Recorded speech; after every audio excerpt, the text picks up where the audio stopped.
Did you get Todd hooked up?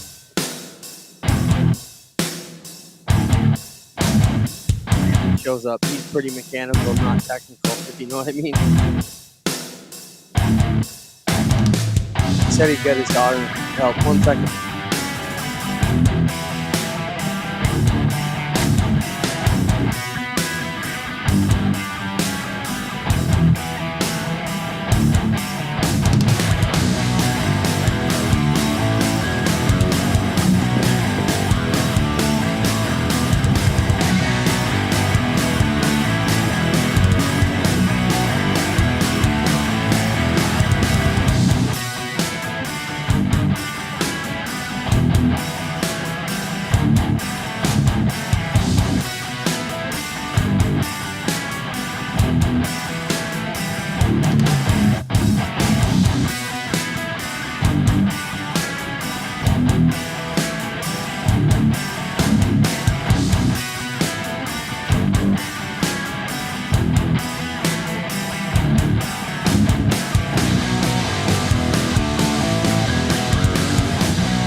Good evening, everybody. Welcome to this week's Rivalz Race Chat. Clinton Geoffrey here with Adam Ross, and we are going to have some good chats this hour. Adam, we got a lot of crazy topics going on as things kind of start to get into. Are we out of the winter? Can we say we're into racing season yet? No, no.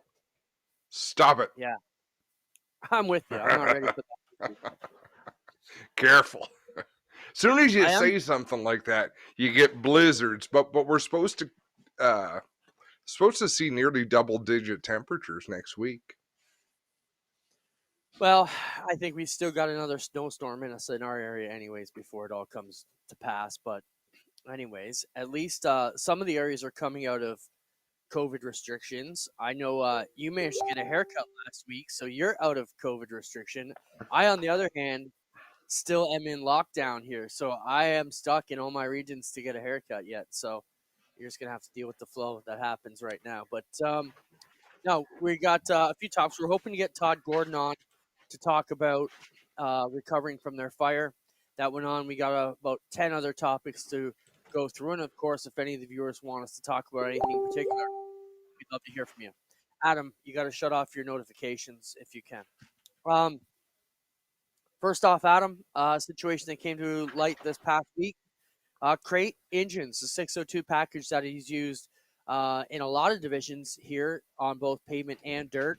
It's basically been the what would you call it? The anchor engine package for so many series, Adam. I mean, if you look at dirt alone, it's the 602 crate series that we run is based off that package. The Thunder stocks and Street stocks are based off that package. The Dirt Sportsman run that same motor. On the asphalt side, you've got the Canadian Vintage Modified, you've got the Super stocks. I believe it's even allowed in some of the Oscar divisions. Well, I know it is hot rods. I think some of the guys even used it in the Oscar Modifieds. So to be told that this engine package is out of stock basically at all the dealers we deal with in Ontario is kind of a shock at him because we sell them at Oswego Speedway Raceway, so we've been one of the most popular places to get them because of the benefits of shopping with us. But when you look at that, man, what are your thoughts? This engine package, GM says it's going to That's be late April, early May before we see any more engines, and it's basically, I think, a situation where the COVID shutdowns and part shortages and stuff have finally caught up to the supply chain. yeah. There's a lot at play, and it's people smarter than I am, Clinton, who know why things are not happening. But there's a ton of stuff on back order. I mean, throughout the world, there's a lot of stuff you can't get right now. Try to get a graphics card for your computer right now. Anything with a computer chip, you can't get. Yeah, it's damn near impossible. I don't. Was that? Are you sure that's my computer making the dinging? I don't know. Spencer? Okay. Was it Adam or your computer? Um, so Adam, like this just kind of came out of left field. I think had we had some notice that there was going to be a shortage on these things, we might have seen some guys who were sitting on their wallet waiting to see where it played out. What gets me is that the 6 weeks, I mean, if they're on time, that still puts a lot of teams right up against the fence for the start of their planned season if everything goes as planned. And you and I can talk about our opinions on schedules and where they sit too, because that's a debate we've had at length over the past few days as well. But talk about what some teams are going to be up against it. I don't think so, Clint. I mean, it'd be an inconvenience for me and Connor because we're putting a crate engine into the vintage modified that we run. So for a team that's doing that for the first time, not many teams are looking for a crate motor that don't already have a crate motor. So they'll get through it. I think we're going to find there's bigger problems as time goes on. Like Well, this as we talked, production shortage of a lot of things is going to catch up to people. but it's not going to catch up to kill the sport. It's just going to trip up a few teams here and there, I think. And that's Mm-hmm. that's the other thing. And you may think there's no shortage when that news broke today. There are a lot of people out there. This is going to be the new PlayStation 5 at Christmas time. It's going to be crate engines at race time, and people are going to be jacking up the prices to sell what they've got because you're going to find some desperate racers who've put all their time into getting their cars ready are not going to have a power plant for that thing. I think it's going to be a bigger problem than you think. Now, not like I said, not for the industry as a whole, but I think a few teams who are behind the eight ball are going to feel that pinch. On one hand, good for the teams that have crate engines. Get a good buck for selling them. I mean, you should be rewarded for planning ahead. And I say that knowing damn well that Connor and I could suffer for it. If we can't get an engine, we'll have to plan again how we're going to start the season. But I don't think it's anything worth being too upset over. There's always an opportunity to get out there and get something. Supply and demand is a funny thing. You're pretty optimistic. Um, let's Have you ever hope it seen all works out. have you ever seen a racer miss opening night because of unavailability? Racers miss opening night because they don't start getting ready until it's like a week before opening night. Well, these are the guys I'm talking about, the ones who've been sitting on their wallet for 8 months thinking, oh, I'll buy that motor later, and now there aren't any to be bought. You weren't expecting that. It's not the night before opening night yet. Wow, is it going to be one of those nights where you're just going to be a pain in my ass all hour? Probably. All right, let's go. Tire Siping Robot, show this video, Spencer. This was something that came out and talked about, is this raising the cost of racing or where is it? So these are tire siping robots, Adam. Oh, why does my mind work like this? I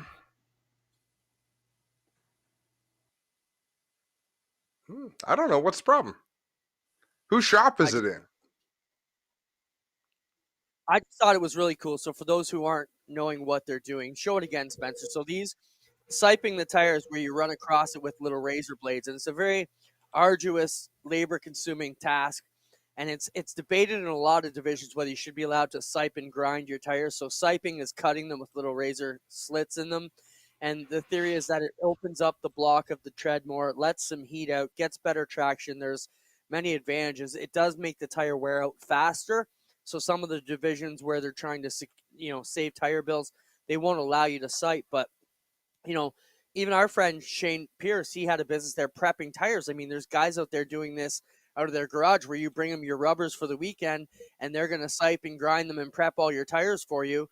And, most of the major teams have a guy there who's just dedicated to tire prep all day long. That's all he does. So I thought it was very interesting that somebody's finally automated a process that is very tedious, Adam. And, it's expensive for one of those machines, but yeah, it's one of the jobs nobody really wants to do. Like, it's not an enviable job on a race team.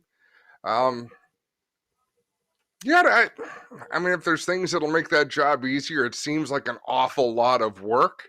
To those who would say siping a tire properly is an art form, I doubt that robot is programmable to the point where it could achieve the level of artistry that someone who's really good at it could do. I beg to differ. A robot's going to be the human in precision every single time. I don't think it's always about precision. Well, if you're drawing characters in your treads, maybe, but if you're trying to make the most precise lines for performance, and just if think you're about trying to make, we've debated this a lot in rules meetings. So, should you be allowed to sipe or grind your tires? Some teams will say yes because it doesn't cost me a dime, and it's work I can do. So if I want to put in the work, but the other side to that is, wait a minute now, I'm a one-man guy where I got to work all week. I come in, I don't have 10 guys to prep all my tires. So that side votes for no prep. They just want to put them on and go. So where do you lie on the prep versus no prep argument? Well, in my opinion, there's a big difference between siping a tire and grinding a tire. I think you could argue that siping a tire shortens the life of that tire, whereas grinding a tire lengthens the life of a tire. Because you can take a tire that's you've run a night on, you just want to get that shine off of it and get back to a rough edge and use it again. You might be able to fool it into thinking it's a new tire for the night. So I think grinding is a way to pep a tire up for that night, whereas siping, I don't see much argument where siping is ever going to lengthen the life of a tire. But it might get you another night in one. Grinding, that is. So you're saying you should be allowed to grind but not sipe? No, I say do what you want. Okay. I don't care. I don't care if you shorten the life of your like. I guess it's a problem if people want to see it as such. There's ways to solve any problem. Implement a tire rule where you can't put unlimited tires on a car, which asphalt programs have been doing for a long, long time. I don't know if dirt is onto that or not. I don't know of any dirt series or dirt tracks that limit the tires you can put on a car week over week. But there's ways to solve it if people want to get away from it. If people wanted to prevent others from siping, you put a tire limit on, and then you can't just sipe your tires at will and use them up because you might use up too much. All right. Well, we got our first guest on the show here tonight. Todd Gordon's going to join us here shortly. Todd, as most of you know from watching this program, Todd had his devastating fire in the Niagara-on-the-Lake fire where a lot of guys lost their programs. Todd, can you hear me? We don't have his audio. Todd, can you unmute Zoom? Spencer's telling me there's a Zoom. Where would it be, Spencer? Lower left, I think.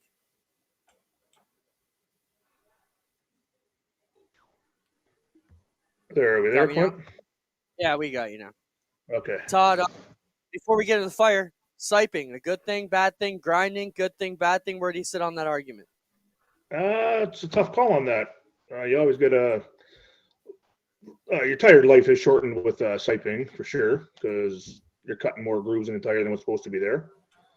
Grinding is, like Adam said, brings life back to the tire to see if you can get another night out of it or not. Let's talk about the Yeah, I fire, think. Todd. Okay, I was just gonna say, Clint. I think that's too. I think you can't put siping and grinding in the same category. Might be the same as tire doping. Like there's a lot of different things you can do to a tire. Some of them are cost saving. Some of them are deadly. Some of them are uh, wasting money. People with more money get the advantage. You know what I mean? For sure. Todd, let's talk about your fire. So we got wind of it. We were just going on the air when it all came about. Let's talk about how that all came about for you. Did we lose Todd there, Spencer? There we go. Sorry about that, Clint. What was that? Just gonna talk, Todd. Tell us about. We know the fire was very devastating for you guys. When did it all come together? How did you get the call? And what the first hour of it? Lay it out for us.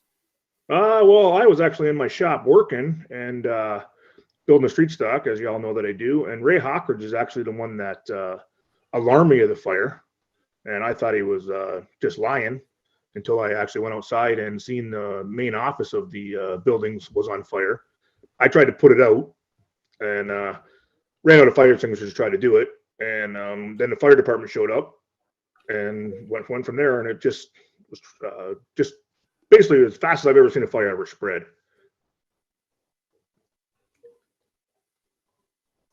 So, the fire department's coming. I hear there was issues with the fire. They didn't have enough water. Could anything have possibly been different or better, Todd, for the situation? Yeah, I definitely feel that there could have been. I don't know many fire trucks that show up to a fire and not have water on their trucks. First one that showed up came empty, and then they had to go ahead. What's the? Sorry, Todd. What's the local? So what's the fire hydrant situation? Do they have to bring in water to be pumped down there, or what do they have to fight a fire in that neighborhood? Yeah, we're in Niagara Lake on the other side of the canal there, and they didn't have any fire hydrant systems there. So naturally, you'd think being in a rural area that I don't think hardly any of Niagara Lake has fire hydrants. So when you show up to a fire, there's nothing, like no water in the truck. That's basically a bad thing or a bad sign right away.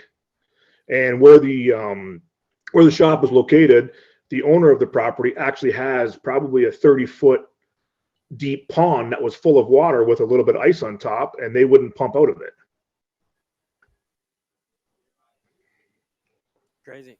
So take us through the situation from there. At what point did you realize, your shop was in trouble, and like just the night was devastating? Probably right about 3:30, quarter to 4, Clint, when they really couldn't get under control. They're blaming the fire department's blaming all the other tenants of the barns for opening their doors and basically backdrafting the fire. I don't really know if that's a true cause of why it went down the 500 feet and put everything to the ground. But me and my dad just basically sat there along with all the other guys and girls that were involved with renting there. Everything that they've ever had just go up in smoke, and there was nothing we could do, just burning to the ground. What, Todd? Talk about the outpouring of support since then. I know that you can't recover a lot of what is lost. You never will. But how has it felt since the fire to see the number of people who have come forward to help in different ways? I can't say thanks enough, and I know the rest of the people involved with their racing and their cars and stuff can't thank everybody enough. It's simply amazing, Clint and Adam, with everybody that stepped forward and has the organizations that have came forward to try to help us out. Words can't express how we feel. It's totally unbearable for words. Couple situations just to clarify, Todd. We know you as a modified racer with your dad for millions of years at Merrittville.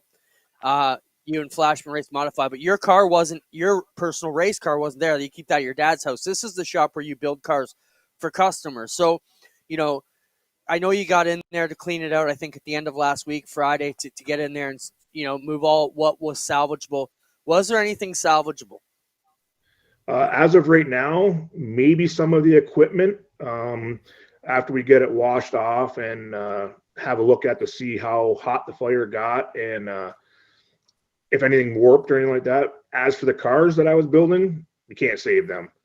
Can't put somebody's life on the line with heated up roll cages and stuff like that. And I wouldn't be able to live with myself if something happened to one of my customers inside one of them, and neither would my father. So we made the call to scrap them cars and try to start from fresh, which is going to be very difficult, but we're going to try. How many cars did you have in the works, Todd? 2 complete and one, I don't want to say the guy's name because he wants to try to keep it quiet, but it's a newcomer for this area. And his was about halfway through, I would say. How's the customer reaction been, Todd? Are they obviously disappointed, devastated? I know one was almost ready for pickup. Another one was powder coated. How have the customers been handling it? And I can't imagine what that call must have been like. Yeah, tears, like rental tears. That's me and my dad. Can't cry anymore over this. It is what it is. The customers have been great. They know the situation, and they're standing behind me for whatever my decisions are. And I just told them that I apologize that they might not make opening night, but I'm going to try my damnedest to get them there. And they're the 2 that were ready to go. They're from the Brighton area, and they've been down here surveying what their cars look like and stuff like that. And they're 100% on board, jump in hands deep to get going on this as soon as we can. How now this can be a challenge, Todd, because I don't know how you work in your shop, but I know how most shops work, especially when there's 2 generations in the same building. It can get a little bit hairy. Is it to the point where sometimes there's too many people hanging around right now? Because I can't imagine you and your dad working together without a lot of cuss words going on. Yeah, you've seen it live before, Adam, how me and my dad get along. Best friends, but at the same time, we butt heads a lot. We don't really have a lot of people hanging around. We have people basically phoning and texting every day and just saying what they can do and how they can help us. And as soon as we get up and rolling, they're going to be there for us. So we're definitely going to take their hands. But as for the people hanging around, they're kind of letting us deal with it on our own and just being there for some moral support.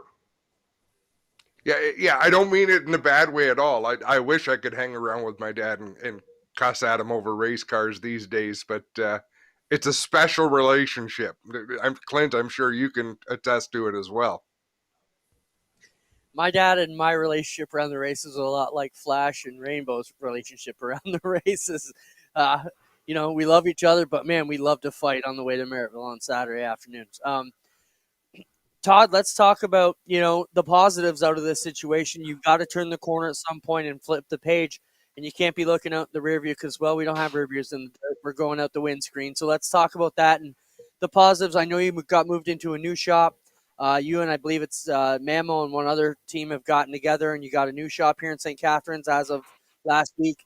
Moved some equipment over, and you're starting the rebuild process. So talk about the positives now that you try and get back on track, get your customers back where they need to be.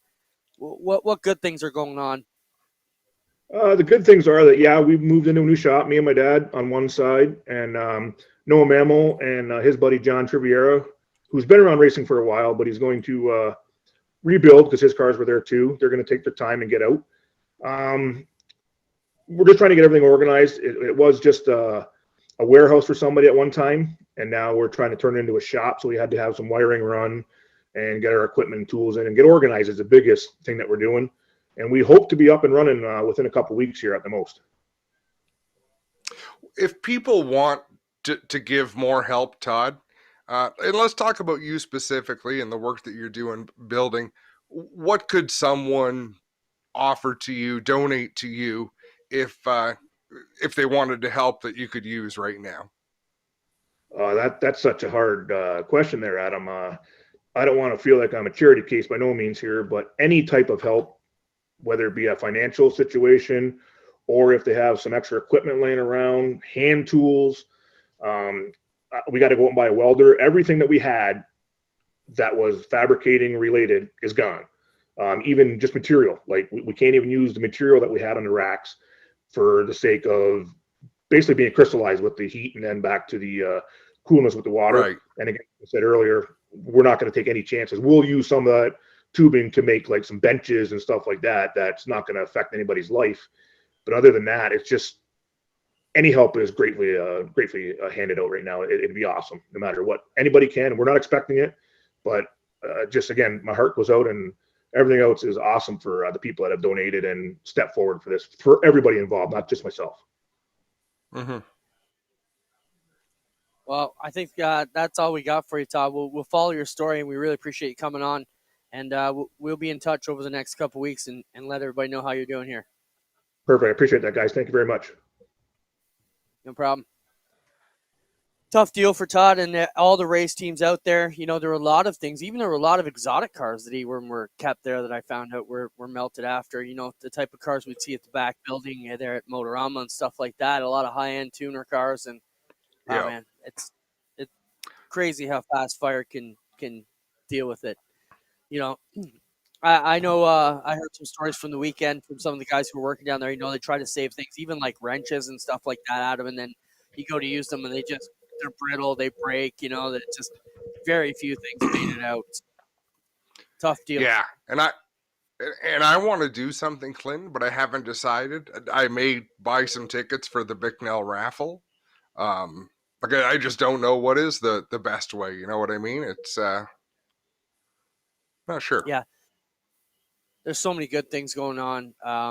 You know, we've been able to help them out a little bit from the OSR side, but you know, it's not about us. So we need to talk about what's going on, but it's been good.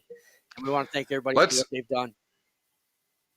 Before you move forward, Spencer, were you able to get any of those? There's some phenomenal comments, Clinton. I'm not sure if you opened up YouTube while we were chatting about tires, but Shane Pierce came on with some really good comments. And Alvarez, am I saying that right? Alvarez, he had some interesting comments, but some really cool stuff being said. Doug Erskine, to you, new job's going well. I got an awful lot to learn. That's for sure. Adam checked in, talk about some jerky. So there's quite a few things we need to pop up, but some great comments there, Spencer, if you were able to grab them. Well, let's just pop one up here. Alvarez Zenith says, "My tire's my decision. Your tire's your decision. Less rules good, more rules bad." Yes, but that's a double-edged sword. I know. But I love that. I love the message. Like, it's short and sweet. I get it. He makes a great point, but Clint, like you said, sometimes you got to step in and protect racers from themselves. Sometimes you don't. Shane Pierce saying, in the Niagara region, you don't have to worry about tire wear. It's the number of heat cycles you're going to put the tire through that wears it out before actual tire wear will. I love it when people chime in and make great points that Clint dummies like you and I aren't going to make. No, and Shane's right. I mean, only the four things touching the track are your tires. So I think there's so many variables in tires. And, you know, if you look at the late models, Adam, like we got a chance to interview Bloomquist 15 years ago at Ransomville. He had his toter, and then it was like they had a whole other enclosed just full of tire racks for the selection, and they spend the whole night playing the tire game. So if money wasn't an issue, I agree, then we don't need any rules. But in order for the sport to stay healthy and manageable, you need to keep some rules, if for no other reason, to manage the financial side of things. Because racers are dumb. They will not eat to buy tires if we let them. Right? Oh, exactly. No, you're absolutely right. And I got one more comment here, Spencer. It's a fresh one that I want you to throw up. Because Clint, this is an interesting topic of conversation. It's not on our rundown, but once in a while we get a comment that I think can really spark some good conversation. I want to hear from the viewers as well. What are your thoughts on a Delaware restart? Now, if I'm not mistaken, a Delaware restart is where the leader fires on their own. They get a row to themselves and the rest of the field is doubled up. But I want to pose this even differently to you, Clinton. You've got single file restarts. You've got single file restarts with lap cars to the inside. You've got double file restarts with lap cars to the back. You've also got the notion of, where was I going with that double file? The old asphalt way of doing it, which is the top 3 cars single file and then doubling up. So given all those different type of restarts, let's remember the Joe Bub's comment about Delaware restarts and correct us if I'm wrong. Correct me if I'm wrong that a Delaware restart is the leader out front by himself. I don't like the Delaware restart. Of all the restart procedures, the Delaware is one of my least favorite. Okay, so first I would like to ask what kind of cars and surface, because what you may want for a super stock at Flamborough is a lot different than maybe what I'd want for a 360 at Oshweekend, let's say. So track and type of car, but even just track wouldn't be fair because you want something the same across your series, but like discipline. So Delaware restart, Adam, I think I'm kind of with you in, so let's look at the argument why for and against. The argument for is, well, you're the leader. You should have some type of advantage to at least pick, you were out front clearly on your own. You shouldn't have the guy who was chasing you get to start right beside you. So I can give that merit. We ran it in late models at Humberstone when I managed it. And the thing that you find is whatever lane the leader tends to choose, the other lane tends to tuck in there a little bit better. So if the leader chooses high lane for the restart, the second place guy's getting a few feet of advantage because he's tucking in. And you really have to be crafty with your officiating to make sure that the second line is dead even behind the leader's bumper, and they're not in. Leader chooses the bottom. Now the outside guy, he's got a bit of a run. So I've never been a fan of Delaware restarts that way. Lap cars, I've seen enough races where they've been in the way, and my argument on short track racing is double file with lap cars to the inside is a recipe for disaster, and it only hurts the guys who are on the lead lap.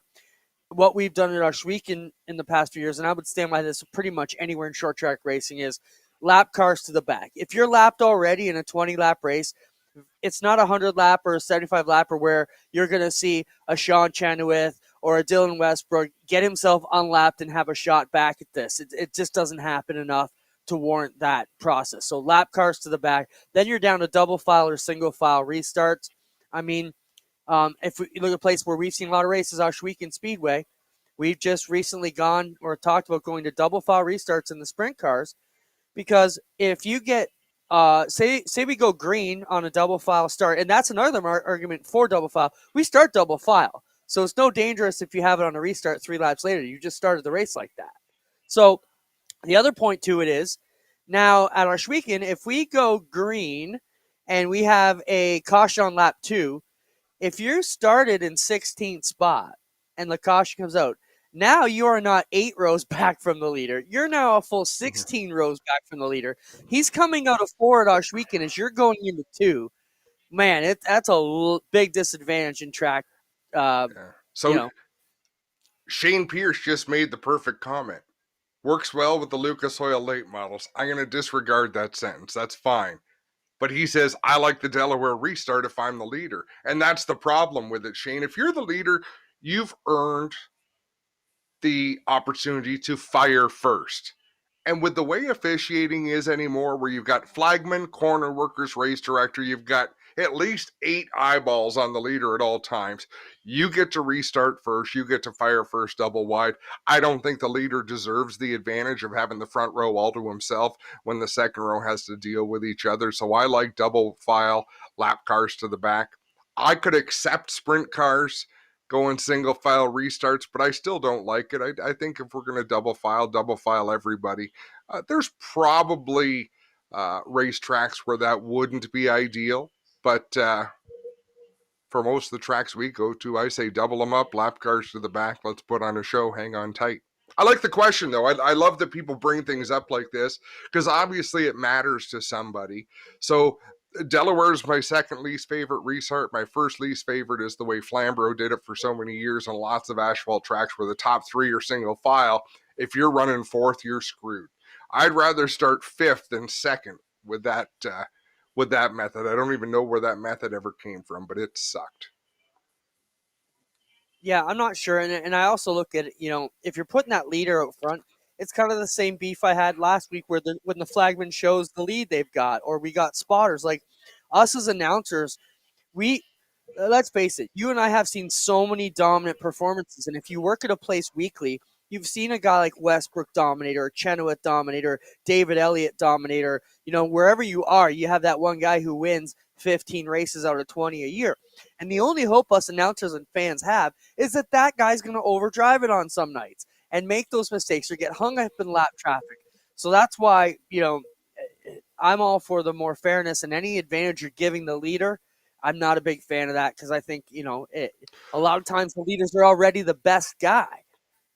Yeah, I'm going to tell you the problem I have with those type of restarts and why I don't think you need them anymore. They're all gimmicks of some sort. And back in the day, the leader would start to accelerate going into turn 3. Like there were so many games being played on restarts where we don't need that anymore. We got lots of eyeballs. We got good lighting. We've got social media that's going to keep anybody in check if you miss a call. So you can keep things stacked up, keep things at a pace lap speed until you're in turn number 4, and then go when you get to the line. Yeah, I'm with you. The other thing we could talk about is maybe next week is qualifying, versus handicap. That's a whole debate into itself that can really dictate a lot of racing. And there's a lot of pros and cons to both sides of both arguments in that debate as well. It depends. Racing is coming full circle, Clint. Some of the things that worked well in the 80s, slow car heat, fast car heat was one of them. Take a different number of cars from each heat. That could come back again because it worked really well when you had 30 cars to try and qualify for a 24 car field. It didn't work when you got down to 18, 17 cars, 19 cars. So, you know what I mean? There was a long time there, like probably 15 years, where a lot of tracks were not filling fields in any division. Last few years, we're pretty lucky. Some divisions bring a lot of race cars. So in some ways you can go back to the old ways, in some ways you can develop new ways, but you really have to stay on top of that trend and deal with the numbers that you have. Yeah, and you're right. There's so many variables. You almost have to pick a system based on car count, what type of service, what type of car, the level of experience. You could put your best division out there, but the rookies. I'll tell you a story quickly. One thing that I always liked was when I was working for the Super Dirt Car Series. We did the Freedom 76 or whatever it was down in the States, and they just qualify 30 cars, I think it is, and everybody draws 30 cars. So you're just qualifying to get in the feature, and then you're pulling a random pill to see where you start between first and 30th, which I thought was a crazy idea. Brought it back here. We called it a crate scramble for the crate sprint cars. We qualified 24 cars out of 40. We had them all redraw. Well, oh my goodness. We had cars in the top 3 spots who had no business. So they eked into their heat, but they had no level experience to be at the front of a 24 car field of wasps like that coming down the front straightaway. And right away, I just like no, never again are we doing this. And it looked so good on paper, but when we actually executed it, it was a cool idea. But just the experience level of the division we were trying to implement it in didn't work. With the big block modified, different story. Totally. All right, let's get into some of the other stories we've got going on. Fran just brought up a comment. Australian pursuit races. We used to see that with the late models where, correct me if I'm wrong, they have it's almost like a dash, so you have 10 or 12 cars out there. And if you get past, you're out. Is that what it is, Adam? I've seen it a couple of different ways. There's one where if you get past, if you lose a spot, you're out. There's another where you black flag the last place car every lap. So if you start 24 cars, Clinton, you run a 24 lap feature, a 25 lap feature, and you keep knocking off the last car every lap. Yeah, that might have been what we did. I like that. Do you remember years ago when we had a bucket race? I think it was the late models. They put a pail of water on the roof, and the drivers had to do a lap and try not to spill the water. Do you recall that? It would be about 20 years ago. There's nights you could do it at Oshweekend, and then there's nights like, 2 years ago where you couldn't do that with a Cadillac. No, for sure. All right, let's jump into a couple of other topics. Well, Fran said Australian Pursuit races. That brings us to our Burger Barn video of the week. We've got two of them this week. One is a late model, but one is a side-by-side sprint car kind of shootout.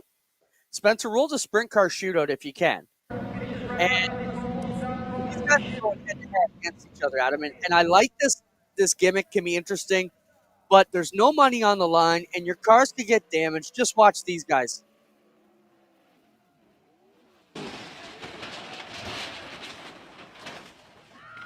Yeah, that was fun. Play it again, Spence. So these guys are just out there for a one-on-one shootout for probably $100, and now they've totally junked their cars.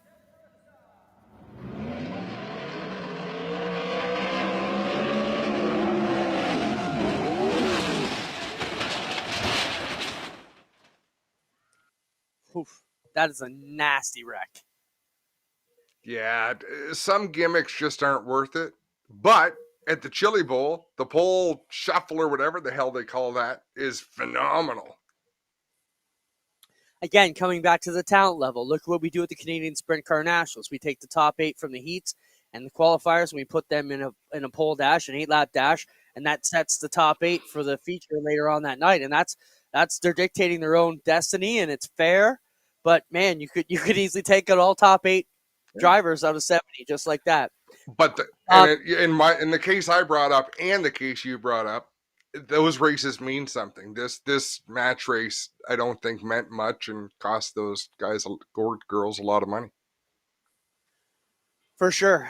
Go Gamble just said South Buxton used to do Crack the Whip and Pursuits between heats and features, and that's where it came from. It would have been Debbie Brush. So Crack the Whip, I think, is the one where we were talking. The last one gets eliminated. Interesting.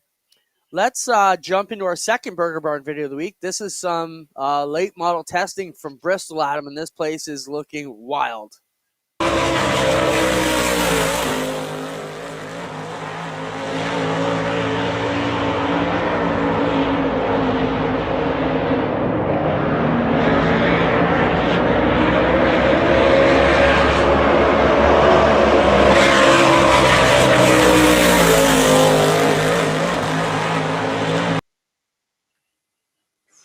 That's going to be awesome.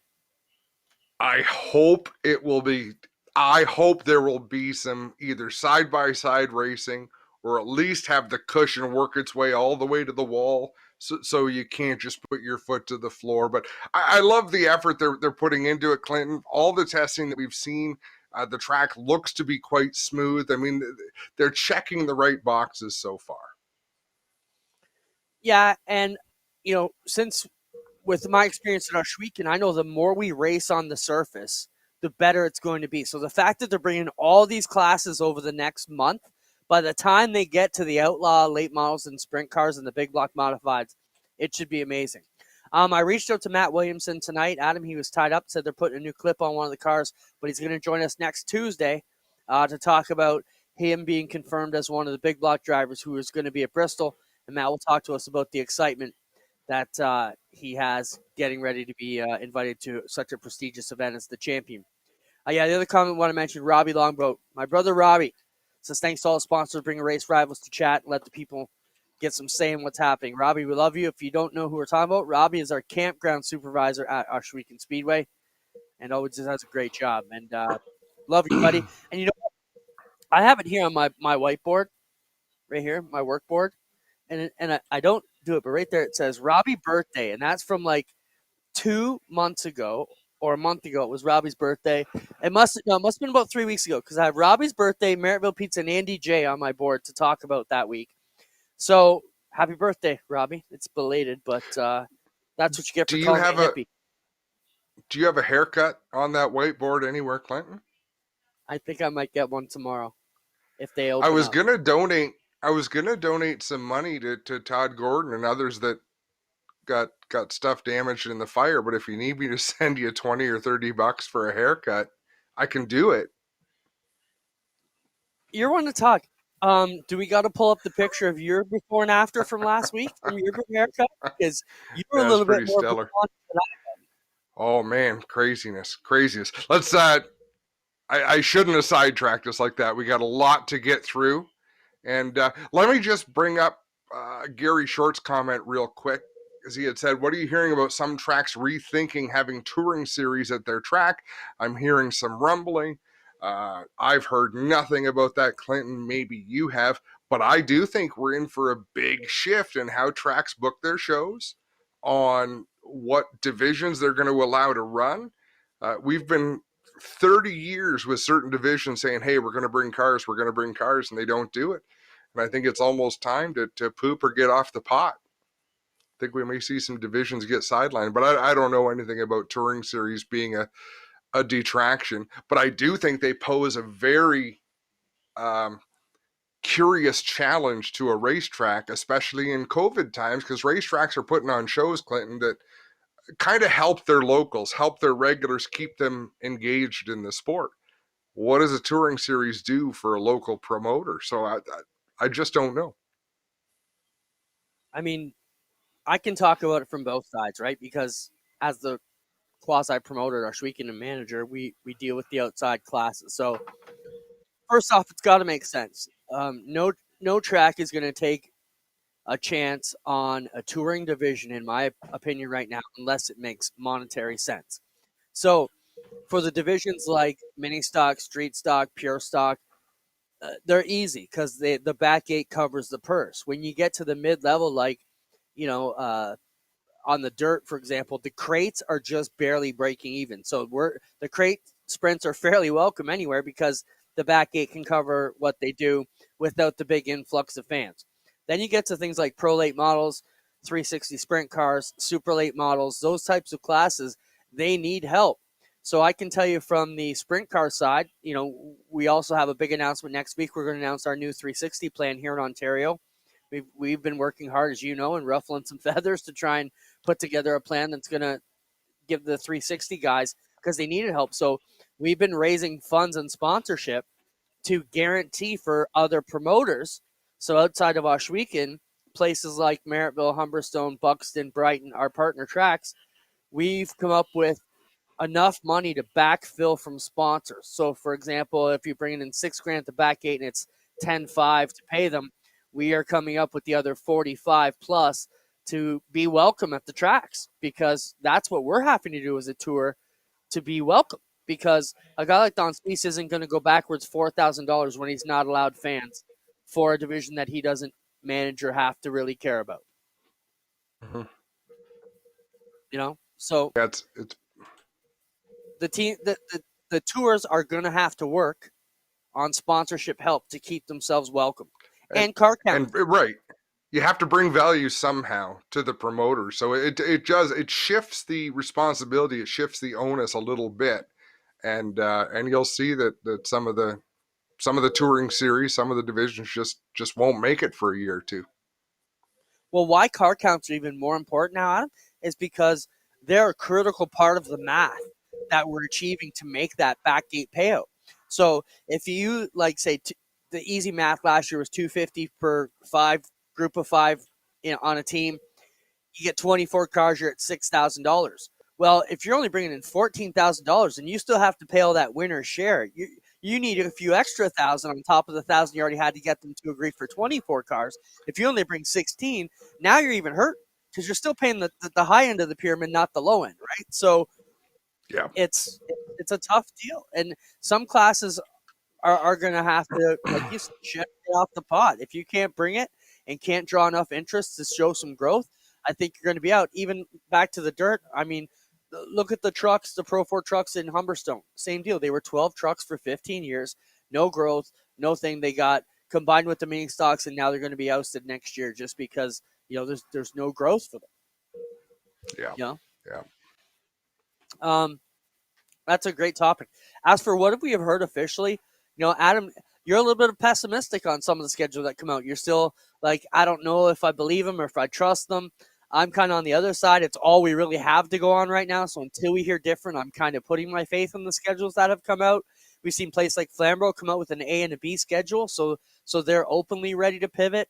I think you're going to see a lot of other tracks that put out a schedule and maybe pull dates back. When I talk to some of the racers, they're saying, well, at least we have dates now instead of last year where we were just trying to put them together. Now we see where our dates are. We can book our holidays, and if races get canceled, then we'll have free dates. Thoughts? All right, let's hustle through a couple other topics. And that's why I stopped. I didn't want to carry that on, but yeah, we'll be here every Tuesday, Clinton, to try to unravel what we hear and what we know and what we think. 12 minutes to go before we get ready to go into the Drysdale Racing Products Winter Meltdown Series presented by Caldecott Millwrights and London Recreational Racing. Where is the iRacing Series at tonight, Adam? We're at Nashville. The short track at Nashville, bumpy track, lots of character. Last week was probably our worst show of the year, Clinton, at Five Flag Speedway, partly because it was you and I announcing the show maybe, but the racing just wasn't great last week. I expect a big rebound tonight. I think we're going to put on a good show. I thought it was entertaining. Lots of controversy, intentional wrecking of the leader at the end of the race. I mean, there was drama last week. So if you're looking for some racing excitement, check it out. It comes up right after us here in about 12 more minutes here on G-Force TV. Couple of things. The pizza and shirts for the cause, that helps the Niagara on the Lake racers like Todd Gordon. We helped. That went again this week. And Spencer, I'm jumping all around. We're going to knock a few topics off quickly here. Great to see everybody show up in droves again, Adam. They raised another ton of money for these guys. And good on Don and everybody at Maryville for making that happen for those race teams. Quick comment, other than thumbs up. Oh, exactly. Thumbs up. Great job. Keep it up. Where are we here? I got to scroll down. Dairy Queen International Speedway. We talked about the new speedway in Thunder Bay. I got to mention this week. Sent me a message, said, hey guys, thanks so much for talking about the speedway. We're excited to come on and talk about our plans, and it was great to hear you guys talking about our new ventures. So that's great that our message reached the folks at Dairy Queen International Speedway, the new track being built up in Thunder Bay, Ontario. So that's a bit of follow-up from last week as well. Let's jump into racism and racing, Adam. I mean, it's been a crazy deal, and I don't even want to get into what went on here locally, but just in general, racers, you got to be smarter, and not just about racism, but in everything you say. Have we not learned enough, Adam, that you can get burned very easily? If you are awake, assume that someone has a camera pointed in your direction. Stop saying stupid things. Stop saying hateful things. It's not necessary. It's not. The trouble is, it shows so much ignorance. And again, I'm not pointing that at one person, because I've seen so many people get wrapped up. I've said the wrong things a lot of times, but I like to think that the line is drawn in a certain place. But here is what I will say to someone who's not sure when it's okay to open your mouth. If you're going to open your mouth and say something, assume that there is a microphone and a camera right in front of you. Your mother's going to watch, your grandmother's going to watch, and everyone you've ever met's going to watch. And if you wouldn't want them to see what you're about to say, don't freaking say it. That's it. Just don't. There's no need for the kind of hate that's out there right now. I don't get it. We're all frustrated, but shut your damn mouths. Yeah, I can't disagree more. And you even said, do you want your mother or your grandma to see? Well, sometimes I think the family is a big part of the reason. We were all brought up. Our generation before us got away with saying things, and it rubbed off on some of us. And I have been very conscious, or woke, if you will, for the last about 8 years, because my daughter Kenzie is very liberal minded. So I'm trying to learn to speak of the next generation and not say even stupid things that aren't even racist related. But you're right. If you're going to say it, if you're awake, someone's listening and recording. But even communication with your friends can come back to bite you in the ass. So if you're typing out a message, be prepared for it to be shared by everybody. So, and just don't do it. But I'm going to add this. It's more than ahead. Sorry, just Clint. And the people you've met in your life. Think about it from this side. It's all the people you're going to meet in your future, potential sponsors, potential, opportunities that you're burning down by stuff that's going to come back from years later. And if you've got old screenshots on your phone, damaging information on somebody, think twice before you share it. If you share it with one person, 10 people are going to see it. If it's interesting enough, 1,000 people are going to see it. And I don't get it. I don't get why people want to cause other people so much grief.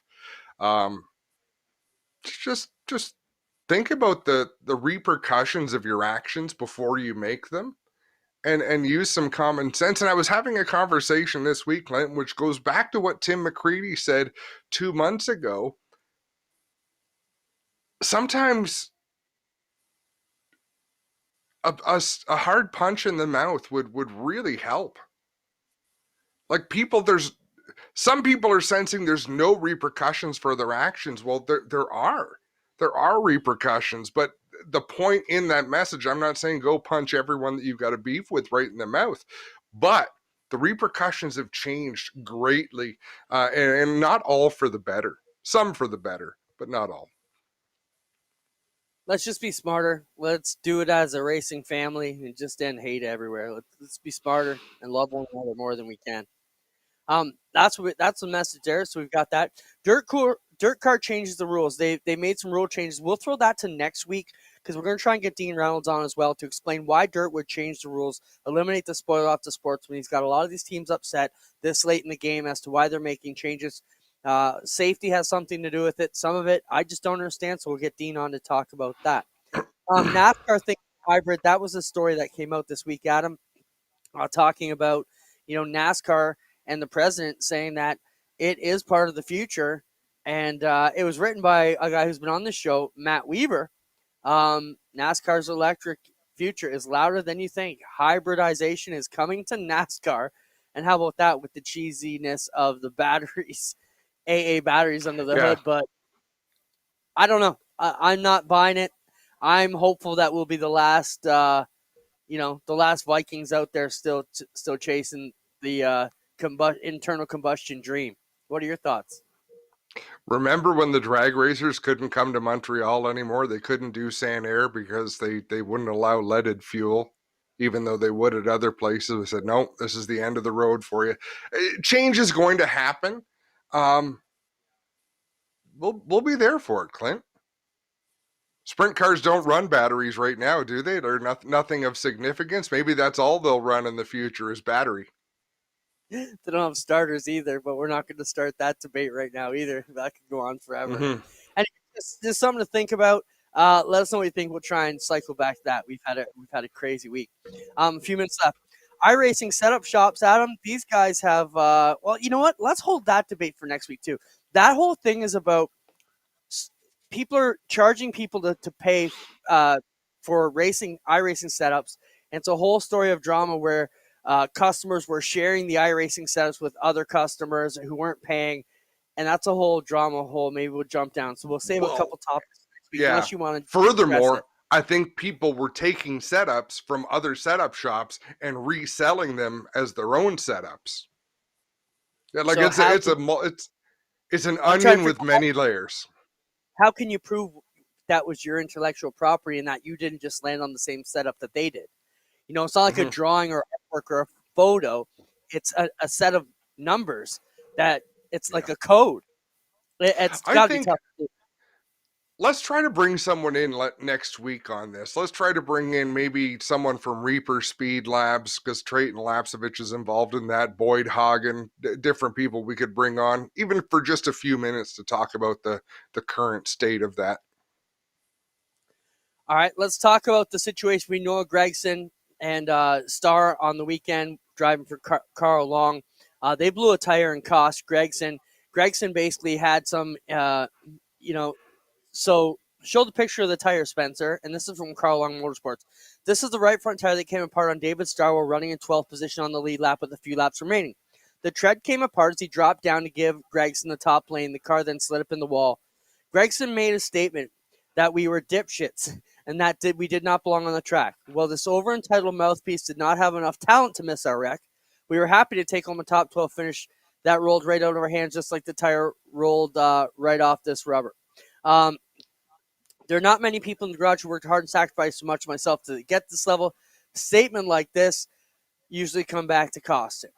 So, how about this? There's way more in attendance at the tracks, and he basically says, there's a lot more teams on the lower end grinding it out than there are entitled mouthpieces like Noah Gragson. Your thought on that situation, Adam? I think it's good for both of them. Noah Gragson is quickly becoming one of my favorite interviews in NASCAR. He says what's on his mind. I think he's personable. Is he entitled? Probably. Is he really, really good? I think so.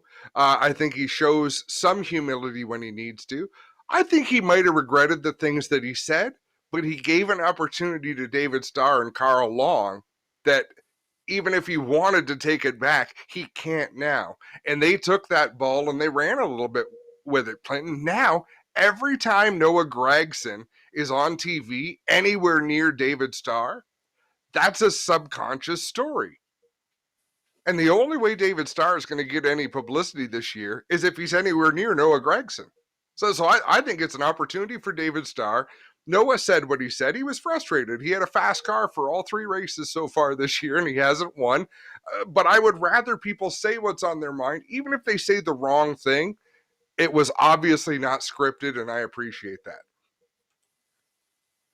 I am of the other thinking. I have not been a great big fan of Noah Gragson. I've seen a lot of piss poor attitude from this kid from the get-go, and I think you can't act so entitled. I think he took a lot from his mentor Kyle Busch in the early years, and I felt like he was trying to be the next generation of Kyle Busch. I haven't seen a lot of positivity out of him, and it even started at CTMP. Right. They brought him up for a race. Wait a second. You're ready to interview him, and he's just got this piss poor attitude. I'm thinking, kid, they brought you in here as a superstar. Now, if you ever paid Christopher Bell came in and he had that shitty attitude, you're not welcome. I've had conversations with Noah off the microphone, Clinton, that I was really impressed with him. And I respect that. I respect someone who will treat you as well off the mic as he will on the mic. So we have different opinions, but if he's trying to be the next Kyle Busch, he's going about it the right way. He's driving really fast and he's saying outlandish things. Yeah, I can understand the frustration. We had one last topic to jump through quickly, and we'll save that for next week. It's about Xfinity teams being locked out. There are more Xfinity teams than there were positions this year brought in.